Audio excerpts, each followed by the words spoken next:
নমস্কার সকলকে স্বাগত 12th ম্যানের একটি ভিডিওতে। ডার্বির রেস তো চলছেই। আমরা গতকাল একটা শো করেছিলাম খেলোয়াড়ের খোলনলচে নিয়ে, এবং সেখানে আমরা আলোচনা করেছি দিয়েগো জিভেলিচ, ইস্ট বেঙ্গলের একদম সদ্য যে প্লেয়ার ইনক্লুডেড হয়েছে। এবং আমরা এও আপনাদের টাইম টু টাইম জানিয়ে আসছিলাম যে 31শে অগাস্ট যে উইন্ডো, তার মধ্যে ইস্টবেঙ্গল কিন্তু তার দল গঠন কমপ্লিট করে নেবে বলে ঠিক করেছে, এবং সেই কাজের জন্যই তারা জোর কদমে প্রস্তুতি নিচ্ছে। গতকালে শো করার সময়ও আমরা জানিয়েছি যে হাওয়াজ ফ্রি হয়ে প্রোফাইল ফাইনালাইজেশন করে কথাবার্তার দিকে এগোবেন, কারণ ডার্বির পর থেকেই সোমবারে এই কাজটা যথেষ্টভাবে এগিয়েছে।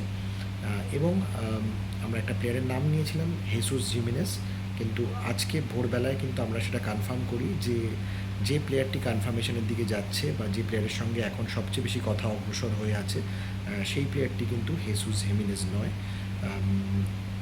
আমরা এই মুহূর্তে যেটা জানতে পারছি যে ইস্টবেঙ্গল, আমরা সকালে আমাদের যে বার্তাটা ছিল সোশ্যাল মিডিয়ায় এবং আমাদের ইউটিউব চ্যানেলে, সেই বার্তায় আমরা অলরেডি বলেছি যে যেই প্লেয়ারটি এগিয়ে রয়েছে সেটি একজন ইউরোপিয়ান অ্যাটাকার, কিন্তু ওখানে মেনশন করে দিয়েছিলাম আমরা যে সেই প্লেয়ারটি জেসুস হিমেনেজ নয়।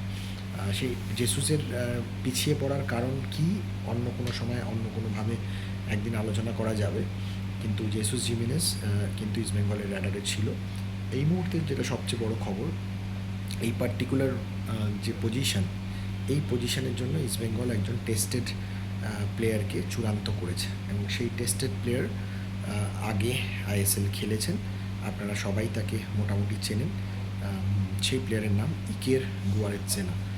ইকের গুয়ারেৎজেনার ইস্টবেঙ্গলের সঙ্গে যোগ খুব পুরনো যোগ নয়। রিসেন্টলি ইকের গুয়ারেৎজেনাকে এই পার্টিকুলার প্রোফাইলের জন্য, এই পার্টিকুলার কোটাটার জন্য, এই ফরেন কোটাটার জন্য হাবাস যে সমস্ত শর্ট লিস্টেড প্রোফাইল আমরা আপনাদের জানিয়েছিলাম, 5-6টার মতো শর্ট লিস্টেড প্রোফাইল ছিল, সেইখানে একজন ক্রোয়েশিয়ানও ছিল সেখানে। তো সেই প্রোফাইলগুলোর মধ্যে ইকেরের প্রোফাইলও ছিল, এবং ইকেরকে পুরো রিক্রুটিং টিম মনে করছে ইকের যে ধরনের প্লেয়ার বা যে ধরনের আউটপুট ডেলিভারি করতে পারেন, সেটা এই টিমে আরও স্ট্রেংথ বৃদ্ধি করবে।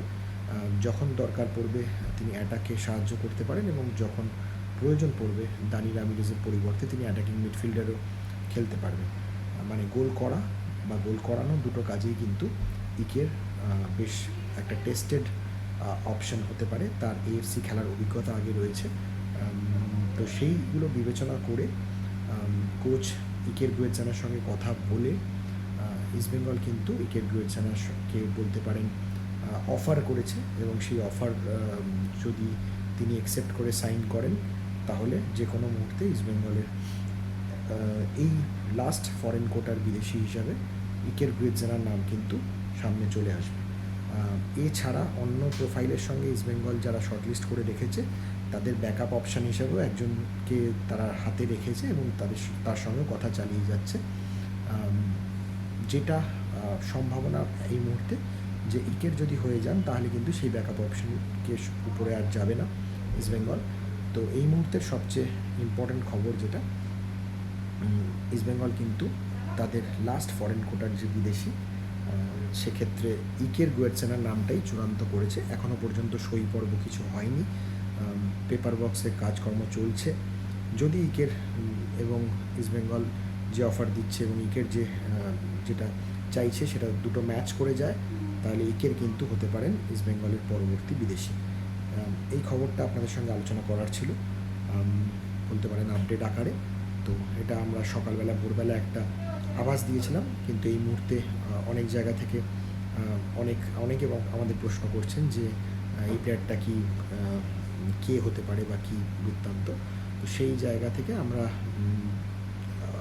আশা করছি যে যদি কোনো রকম কোনো অসুবিধা না হয়, কারণ ট্রান্সফার মার্কেটে কন্ট্রাক্ট পাঠানোর পরেও অনেক সময় অনেক প্লেয়ার হয়নি বা হয় না। তো সেক্ষেত্রে যে সেরকম কিছু না হলে ইকের গুয়েৎজেনার সঙ্গে কিন্তু ইস্টবেঙ্গলের চুক্তি হয়ে যেতে পারে। তো এটাই মোটামুটি এখনকার খবর। আপনাদের সঙ্গেই আপডেটটা শেয়ার করলাম। সবাই ভালো থাকবেন। যদি কোনো প্রশ্ন থাকে অবশ্যই জানাবেন।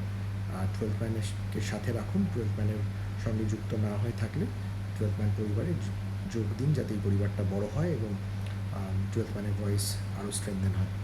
এটুকু বলে বিদায় নিচ্ছি। সবাই ভালো থাকবেন। জয় ইস্ট বেঙ্গল।